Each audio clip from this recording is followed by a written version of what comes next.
Welcome to Sideline Sanity with me, Michele Tafoya, sponsored by Legacy Precious Metals. There has never been a better time to invest in precious metals. Go to legacypminvestments.com, legacypminvestments.com. Coming up, you know that I often say I won't buy things if they're made in China. I have some really important reasoning behind that. We're going to talk about that next. For nearly 3 decades, she's reported the action from the sidelines. She started very young. She's covered the NBA, NFL, Olympics, and the college football and basketball national championships. And now, during these insane times in our world, Michele Tafoya thinks we need a serious dose of sanity. This is Sideline Sanity with your host, one of the sanest people on planet Earth, Michele Tafoya.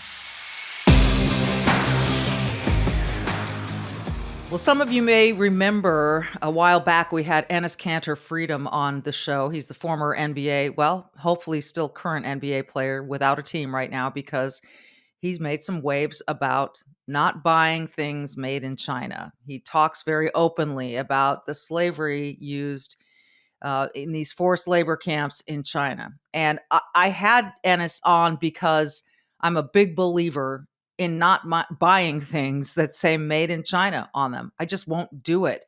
This started for me a few years back when I realized what was going on. And so, in order to make it more clear for people, I thought we should have an expert on to tell us exactly what goes on in these forced labor camps, how this all works, and why you may want to start checking your labels a little more closely. Michael Sobolik is with the American Foreign Policy Council, and it's great to have you and your expertise with us, Michael. How did you become interested in all of this sort of policy having to do with China and trade with China and the rest? So, Michele, first of all, it's a real pleasure to speak with you. Thanks for having me on the show. Yeah. So the focus on China's forced labor started, I don't know, probably 5 years back or so. I was a Senate staffer at the time. I was working Asia policy for Senator Ted Cruz for Texas at the time. I'm currently at a think tank in DC now. But when I was on the Hill, we started getting these reports about the suppressed minority, religious minority in the western part of China. This group, Uyghurs, are ethnically Turkic and they're religiously Muslim overwhelmingly. And we started getting these reports that the Chinese Communist Party was starting to round them up systematically and put them in what we would euphemistically call re-education camps. They bear a striking similarity to the concentration camps that the Nazis used in World War II for the Jews. And we learned over time that it was more than just this mass imprisonment campaign and even more than a mass ideological indoctrination campaign, which it is. China is using Uyghurs and other religious minorities in slave labor conditions in Xinjiang. They started doing this a few years back. And we started to realize, thanks to the scholarship of some great folks based in Germany, Adrian Zenz among them, that a lot of these global supply chains that Americans rely on every single day, stuff that's made from tomatoes, cotton, solar panel technology, a lot of these critical supply chains not only run through this region where this is happening, a territory called Xinjiang. A lot of it starts there with the manufacturing and the mining and the production. So this is more than just a marginal issue. This is a systemic risk that every American has when they go to buy something. To your point, Michele, made in China, in a lot of cases, equates to made with slave labor. Yeah. Yeah. And for me, if there's any slave labor in China, it affects something somewhere. It just does by the very nature of the fact that you can use this slave labor. And so maybe in other places you don't have to spend as much on something. It's all intertwined and it's all disgusting, frankly. What is it that the Communist Party in China has against these Uyghurs? Why are they considered a minority worth taking advantage of or re-educating for that matter? Gosh, so there's an ideological component and then there's a geopolitical component. Ideologically, the Chinese Communist Party is an atheist regime, like every other communist government in history. It cannot accept any source of authority or truth outside of the party. And this is something that's very fundamental to China that is, I think, really important for Americans to understand. We tend to think of all these nations as operated and governed by governments. But in China, it's a little different. They are governed by a political party. It's not really a government that runs China. There are government organizations, there are functions of government, but the single entity of the Chinese Communist Party runs everything. And they have these demands on everyone in China. One of them being that you accept the total authority of the party, not just politically, but across all of life. So when you have any active religious entity, be it Muslim, Christian, or others, that is a threat to the security of the party as the ultimate arbiter of power and truth. So that's why this Muslim group, the Uyghurs in particular, pose a threat just by their existence. But geopolitically, it matters because they're located in this far western region of Xinjiang, which is China's gateway to the rest of Eurasia. Central Asia is right on the other side of Xinjiang. Then, if you keep going west, you hit the Middle East, and ultimately you hit Europe. These trade routes are critical for what China is trying to do with its economic growth and its foreign policy in the 21st century. And in order for them to secure their geopolitical interests and the trade routes they want to build, the party is seeking to have total control in Xinjiang. That means, from the party's perspective, oppressing the Uyghurs to the point of them committing a genocide because they want to have absolute, unchallenged control over this territory. So it's more than just an ideological dispute. This is hard knuckled politics to the point of China committing genocide here. I often wonder why the United States and other countries aren't more vociferous about this. It seems as though we hear about it now and then. Someone will touch on it. You'll hear Uyghur, you'll hear genocide, but it's such a massive issue to me, in my mind, because it does touch so many of our products here in the United States. And yeah, it's what we'd call an inconvenient truth, right? Because, and I've talked to companies, uh, ranging from Target to a high-end clothing manufacturer, who find ways to justify having their stuff made in China. They'll say that, look, have you ever been to a Chinese factory? Do you really know what you're saying? Do you know what goes on there? And but this ideology, as you just talked about, would seem to me that I don't need to go to the factory. And by the way, if I scheduled a tour, I'm sure they'd make it look really nice for my arrival. So Exactly. why is this not getting the kind of attention, especially from America, who abhors our history, rightly so, with slavery? I think there are two things, Michelle. On the one hand, there's this long-standing belief that we've had in our country that free trade equals good trade, and that any sort of policy position that challenges free trade is a bad policy position. And I think the rise of China and the belligerent, abhorrent nature of the Chinese Communist Party is challenging that assumption. Because from the moment the Berlin Wall fell at the end of the Cold War, we thought we could trade our adversaries into becoming democracies, that if they would change economically, they'd have to change politically.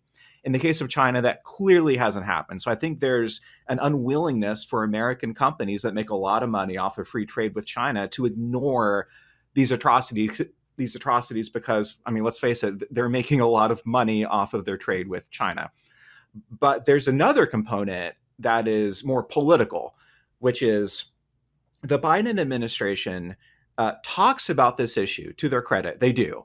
And they've introduced some good policies about it. But in key moments when the Biden administration had an opportunity to lean in and really support policies that would make it harder for these slave labor produced products to enter the United States, they not only sat back, they lobbied Capitol Hill against those provisions. And the reason they did that is because the Biden administration cares deeply about its climate change agenda. And if you have solar panels that are made in Xinjiang by forced labor, what does that do to the president's climate agenda? It imperils it because the president is relying heavily on solar power for his domestic climate agenda to move forward. And you see John Kerry talk about this all the time. So again, it's not that they don't care, but the really kind of sad reality is that they have higher priorities in some cases, and that's a big problem. A massive problem. Higher priorities than saying, no, we're not going to support a country that is committing genocide and forcing labor on human beings. We're talking with Michael Sobolik, and this is fascinating. When we come back, I want to talk a little bit about another huge company, and I think some of their reasonings for keeping a good relationship with the Communist Party of China, Chinese Communist Party, whatever you want to call it. I almost don't care. And that is Nike. We'll talk about that right when we come back. So I have a handful of favorite U.S. presidents: George Washington, Abe Lincoln, and Ronald Reagan is right there with them. And he once said, all great change in America starts at the dinner table. And all great dinner table meals should start with some sort of protein, if you ask me. And where I go is Good Ranchers. Because when I order from Good Ranchers, I know that the meat I'm getting, the seafood, the chicken, it's all grown, harvested right here in the United States. And you'd be surprised to find out that that's not true for everyone. Good Ranchers delivers a 100% American meat experience to your door. They guarantee the meat is born, raised, and harvested here in the U.S., so you know where it comes from and who you're supporting. You're already buying meat, so why not buy it in a way that strengthens the American farmers? Supporting American causes can feel great, and it also really tastes good with Good Ranchers.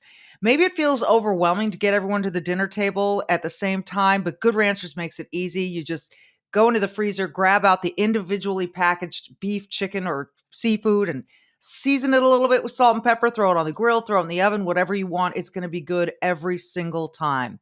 Good Ranchers is a company that supports American agriculture and business. They support us and what we do, so we love supporting them. Make sure to use my code TAFOYA, TAFOYA, to get $30 off your order plus free express shipping. That is quite a savings. Make gatherings at the dinner table common again with Good Ranchers. Take advantage of this offer before it's gone. Go to goodranchers.com/Tafoya to start bringing people to the table, creating change in America, and eating delicious foods from Good Ranchers. So, Michael, in my past life, I covered sports. And so, I can't help but talk about LeBron James. And he's not the only athlete. Look, Tiger Woods have these connections with Nike. A massive amount of money tied to these endorsements, right? These guys are making a fortune. And a lot of what Nike manufactures is manufactured in China. And by the way, when you look at the label, it may say made in China. It also may say made in PRC, People's Republic of China. It's the same thing. So don't be fooled by PRC. So one of the reasons I think it's so important for Nike and the NBA and some of these companies, corporations, entities to keep good relationships with China is the massive audience they have there too. It's a massive population that they want to buy their shoes and to watch their games. That I have a problem with that. What do you see? What have I got wrong, if anything, there? So, okay, you meant, first of all, nothing. You mentioned LeBron James. That reminds me of this episode. Back in 2019, there were these rising protests in Hong Kong from the people who lived there because the Chinese Communist Party was beginning to crack down on the city and imperil the freedoms that Hong Kong, unique freedoms that Hong Kong had enjoyed for decades. And the former owner of the Houston Rockets, Daryl Morey, tweeted out support for the protesters in Hong Kong. Right. He was a general manager, not an owner, but that's okay. Go ahead. No, you're correct. No, you're absolutely correct. Yeah, that's right. Okay. Just want to get that straight. Go ahead. Yeah, yes. So when Daryl Morey tweeted that, the pushback from China was immense, and a lot of pressure was directed on the NBA to fire Daryl Morey and for him to delete his tweet and all that stuff. LeBron James made some comments to the press, and what LeBron said was he didn't believe Daryl Morey was educated on the issue. This is the same problem that we have in this context with forced labor in Xinjiang. You have these athletes that have some of the biggest platforms in the whole world. An example of someone using it for good is Enes Kanter Freedom. Right. An example of someone using it for bad is LeBron, because as you say, Michele, he has a vested financial interest in ignoring all of this. Nike is knee deep in complicity with forced labor in China because of the supply chain of cotton. And you have these players, and you have an organization like the NBA that is caught between their own financial interests and them knowing that they're going to get really bad press if they crack down on their own employees to placate a communist regime. And what we've seen is a lot of tepid response from organizations like the NBA, when in reality they should be a lot more forward leaning on standing on the side of, not being complicit in this stuff. Yeah. Well, you talk about cotton, and certainly Nike uses a lot of it in its product. There have got to be other places that they can get this. Am I wrong about that? Or is is this such a unique commodity to China that they can't go somewhere else? Or now is it just that they're in so knee deep, as you mentioned, that it would be really bad for them to go anywhere else in terms of their business dealings? So it's not that they can't go anywhere else. It's that the cost of redirecting the supply chain that is so located and dependent on China, and specifically in Xinjiang, that cost will be high. It will be a very high cost. And the challenge for Nike as a corporation is they have competitors. And if they're the only company that takes that step to move their supply chains out of China, but their competitors don't, that puts Nike at an economic disadvantage, which is, from the perspective of the shareholders of Nike, that's not good. That's not a best practice. So this is why we cannot rely on corporations or private companies to fix this problem. There's this dilemma of being the first actor, because you put yourself at a disadvantage. The government has to be the one to require companies to do this, which they have begun to do, but there's still a lot more work to be done. Okay. This is just incredible, and you've put it so well that the cost is so high, and to be the first, it would put a company and its shareholders at a big disadvantage. And certainly we can understand that, and I'm a pro-business person and all of that.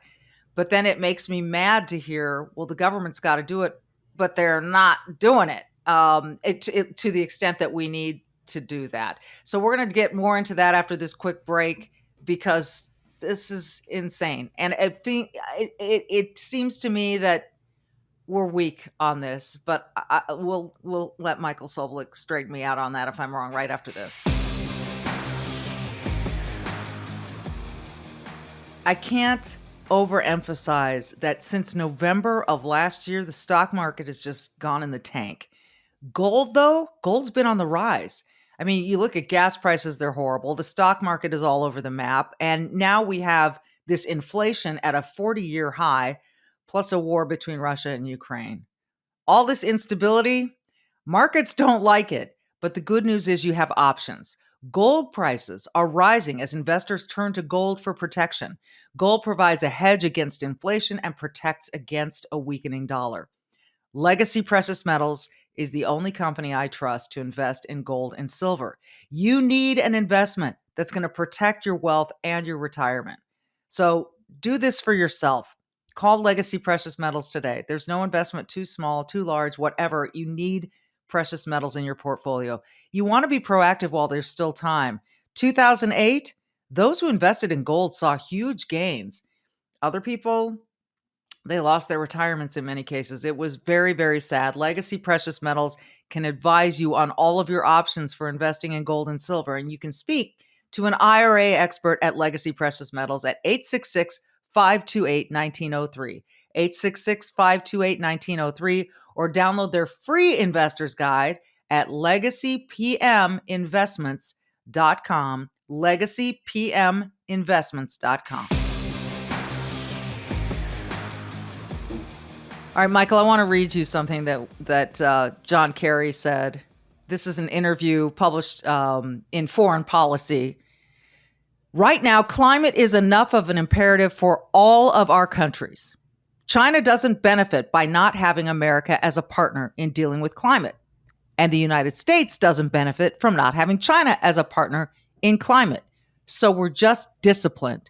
We have differences on economic rules, on cyber. We have other differences on human rights, geostrategic interests, but those differences do not have to get in the way of something that is as critical as dealing with climate. And China made that decision. When I was in China the other day, we negotiated back and forth in good faith, which is kind of funny. We didn't have to insult each other or shout at each other. We had a serious, tough conversation, but we managed to find a place and a way to be able to agree and move forward. So we have differences on human rights, geostrategic interests, but those differences do not have to get in the way of something that is as critical as dealing with climate. What's your reaction to that? I'll just start and let you go. Yeah. So I remember when John Kerry said that, and this gets us into a point of this conversation that we haven't really talked about yet, which is, what is China trying to accomplish? Because Great, we see them committing a genocide. We see them have this issue of forced labor, slave labor, and all these awful things. But what is it leading towards? And I think this is what people like John Kerry miss. John Kerry, and I would argue even President Biden, believe that you can cooperate and compete with an adversary simultaneously. But if you listen to what the Chinese Communist Party has made very clear, China has no interest at all in living in a world that America made, in a world in which America is the predominant power. China is trying to unseat the United States as the global leader. And if you want a preview of what that type of world will look like, take a look at what life inside of China is like right now. Because the best indicator of how a nation will rule as a superpower is how they rule their own people. And that's a very bleak outlook. But when you have someone like John Kerry talk about how you can negotiate in good faith, even while you have these differences on things like human rights, you are overlooking the main substance of what is reality. He can believe that he negotiated in good faith, but that doesn't make it so. Right. That's why I had to chuckle after he said we negotiated in good faith. Really? How do you know that, Mr. Kerry? So we've also talked in the past on this podcast about China doing something called sports washing. And that is, having the Olympics, which the Olympic Games have been there twice, 2008, and then again, the Winter Games recently. And I want to go to the IOC and say, why are you giving them this stage to pretend as though they're this beautiful, well-ordered, I guess they're well-ordered because they don't have a choice, country that is just lovely and beautiful. And there are things that can be true. It can be a pretty place to look at, but how did it become so? And the people can be very lovely, but why are they acting that way? Is it out of their own choice? And to support that kind of a government or have a relationship that is congenial and even cooperative, when, as you said, their whole goal now is to become the preeminent world power, is dangerous. Let me ask you a question, and I'm gonna say a word here, Michael. Be ready. Trump. Okay, I said it. When Trump was in office, he seemed to be more aggressive toward China. Uh, how were his policies different, if at all, from the Biden administration approach? It's a great question. So I break up Donald Trump's China policy into two phases. The first phase ran roughly from his inauguration in 2017 up until COVID, let's say. And during that time, the former president's primary priority was getting a trade deal negotiated with China. He campaigned on that openly and explicitly, and he put a lot of his energy with China into securing that trade deal that he signed at the White House with the Chinese representative in January of 2020. Then, when COVID came, let's all briefly remember where COVID came from. Came Yeah. from China, Hmm. and it was, I think, a shock not just to the Trump administration, but to the entire American political system, that what we have been doing with China for the past 4 decades is not only not working, but it is beginning to hurt us. China could have contained COVID. They chose not to, and Americans died. People died around the world. Yeah. And what you saw in the final year of Donald Trump's presidential term, was his entire political apparatus shift from trying to have a cooperative relationship with China while also looking at the bad things China was doing. There was this fundamental shift where suddenly the entire apparatus of the United States national security establishment was in competition mode with China. You saw this across the board, from the Department of State to the Department of Defense, to the Commerce Department. Across the board, you saw the Trump administration go after Huawei, which is a private company that masquerades as telecommunications. It's really an intelligence gathering body for China. Trump administration went hard after Huawei. You saw them go hard after China on crackdowns in Hong Kong, and a slew of other things too. So I credit the Trump administration for really being the first leadership in America's history to really see China for what it is, the Chinese Communist Party for what it is, and to respond appropriately. So I think he deserves a lot of credit for some of the good policies that we've been seeing. Yeah, I wonder though, now, has it been wasted? In other words, you've got this different approach. Um, how do you see the State Department, the Department of Defense? Are there people deep in those departments that really do get this, that understand? Because that's what I'm wondering. Is there anyone besides you, and besides me, that cares deeply enough about what China's interests are and what their goals are to protect the United States of America and our allies from this really hostile aggressive approach from China?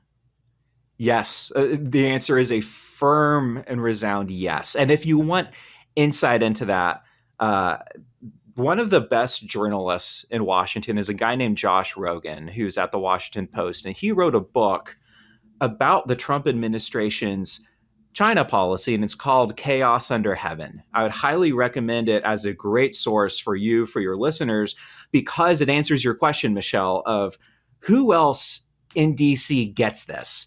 And I think, as Josh makes very clear in very persuasive fashion, a lot of people.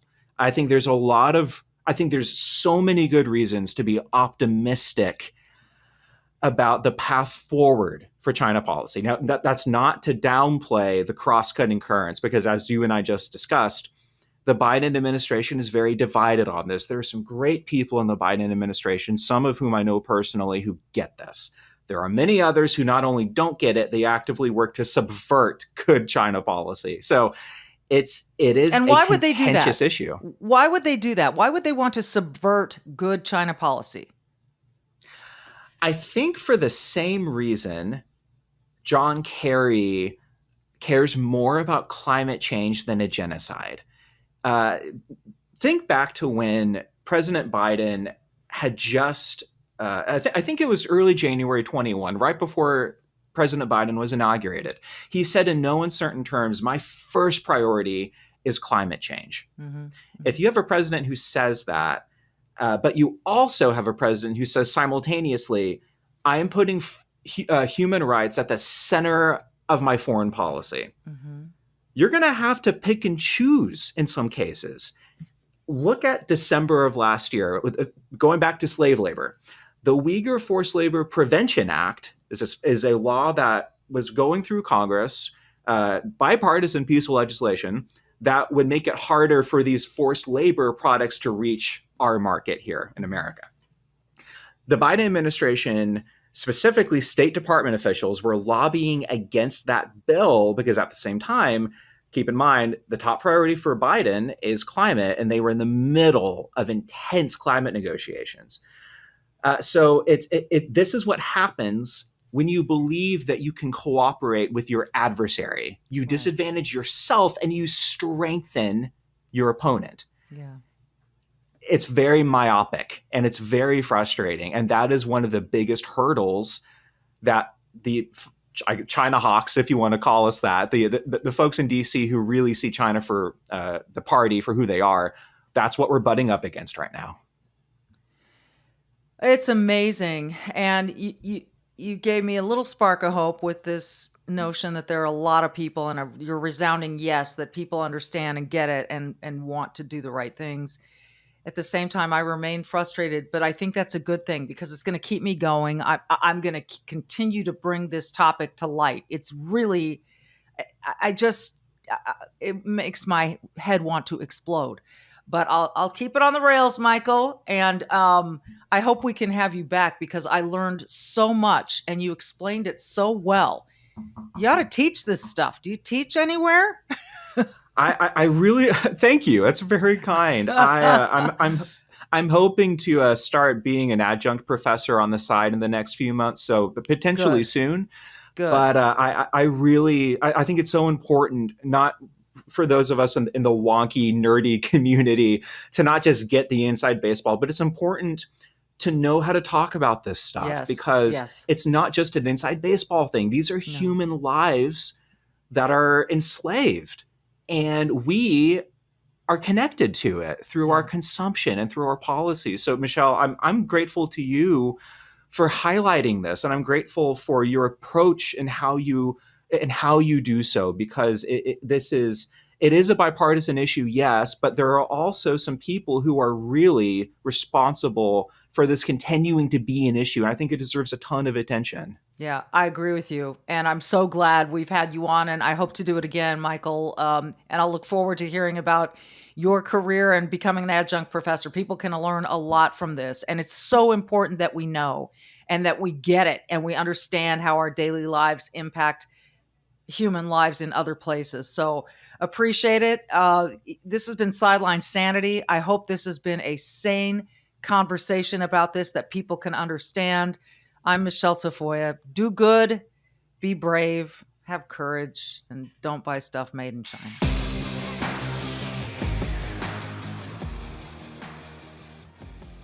Well, we always appreciate it when Charles Thorngren can join the podcast and talk a little money and gold in particular with us. Gold and silver. And Charles, these are mad times. I mean, it's just really wacky.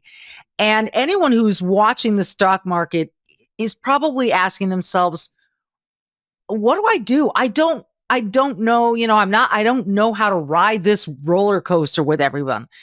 And so obviously you recommend investing in precious metals. What's the first step that someone should take in learning about what precious metals can do for them? The first step, give us a call, right? We're going to show you what options there are available. That's what Legacy is about, is showing you options and educating everyone. The important thing to know is that we don't invest in gold and silver because it's pretty or because it's unique. Those things are true, but we do it because it has the history of being the true diversity for someone's portfolio. It's the insurance policy against everyone's retirement and their savings. So this is why we look at gold and silver specifically. It's the currency that was always meant to be, right? It's not a fiat currency. There's no inflationary effect on it. Gold and silver are going to be worth what they're worth. The thing that changes with everything is the amount of dollars it takes to buy that gold and silver and the amount of dollars you get for owning that gold and silver. That's the big key. And this is what people don't understand about it typically, is that it is not the stock market and it is not the dollar. It's an investment that is counter to both of those. So it gives you true diversity and balance, is what everyone's looking for right now. They just don't know it. As Yeah. inflation gets higher, this is where gold and silver come in. Someone is saying, okay, I want to do this, but I want to choose one or the other. When they Right. call you and ask you these questions, when would you recommend gold and when would you recommend silver? That's a great question. And what a lot of people wind up doing is actually doing a little of both, because that's possible, right? But it's going to depend on your specific investment parameters. And that's one of the things we're going to do, that we're different from your typical stockbroker, because we're not going to say this is what all my customers are doing, because that's not what's important. What's important is what matters to you and your portfolio. When is your retirement coming up? What are you looking to accomplish, right? What are your risks? What are your safety features that you need? So there's a lot that goes into it. And what we do here is talk with you, right? Our big thing is to educate you so that you understand why you're doing it, as well as in what form and fashion, because that's important. It is important. And I think too that people probably think I'm a small investor. This is not for me. I can't afford to do this. I can't afford to do this at a level that will benefit me. To them, you would say what? I don't think you can afford not to. If you have money saved and you're not flush with cash, it's more important than ever for you to make sure that you put yourself in a protective situation, right? You have less to lose, so you should not lose it. It's really, it's not about how much money you have or don't have. It's about how much protection you need. And if you don't have a very large portfolio, then you probably need it more than the guy who does, because you can't afford that loss. And look at what the market's done over the course of the year. We are talking about a situation where the loss is extravagant and it's not done yet. This is why we look at precious metals to counter that.